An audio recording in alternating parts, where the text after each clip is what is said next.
Okay, to his point, and I really want to lean in on this comment because a woman can never know what it's like to be in a man's body with 10 times more testosterone than any woman, let alone now we're talking about adding synthetic TRT, testosterone replacement therapy, as opposed to BHRT, which is sensible at reasonable dosages to kind of mimic physiologic needs of a young man. Even though a person's older, we want to kind of match that level to reverse aging. That's a good thing. I think the important thing is to get this point, and that is that he's saying it changes their mind, meaning they get so enamored with that power and that strength that they feel. And I understand that. I'm a man. I understand. I've managed many people and helping them with bioidentical hormones.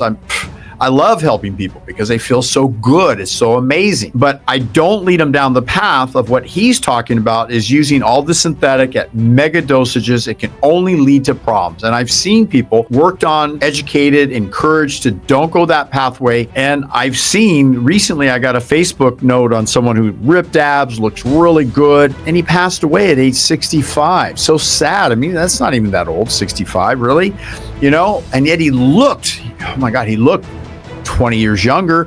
But just because you look good, it doesn't mean you're healthy. There's some undeniable side effects of using excess dosages, and we really want to reel that in. Now, the biggest problem is they take too much. That is true. Now, first, I want to go back to my story about a female writer, and she said, look, I don't understand men, and most women are confused about alpha males and how aggressive sometimes men are, particularly in sports and even in business. This woman decided to take injectable testosterone. Not that would be my first choice for a woman or a man, but she did. She took very high dosages, and she goes, oh my gosh, I understand men now. She goes, all I could think about was sex. I would see a tree that looked like the shape of a body and it would stimulate me.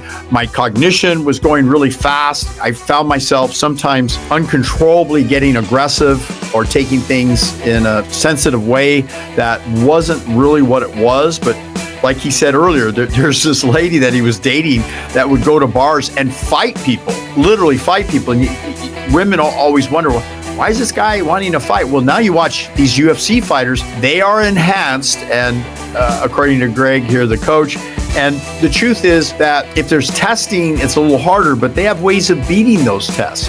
And if they're really ultra aggressive, it helps them in their sport, particularly in, fight sports. That doesn't mean that's a good direction to go. So find some balance here. Again, they don't see themselves as big as they are, and there's that drive. The part I do understand is that, each person has their own genetics, and you reach a certain level, and then you always remember your best picture, your best condition you were ever in. Ladies too. And so you might look better than 90% of people, but you judge yourself based on your own incredible level that you achieved, however you achieved that level. So there's a lot of emotion and psychology going on here. So let's listen in, because that could be the crux of why people use these anabolic steroids. It's not so much using them sensibly, but using them in excess. I mean, like 10 times, 100 times the dosages. Men get to a place where they're not worried about impressing women or looking good to women.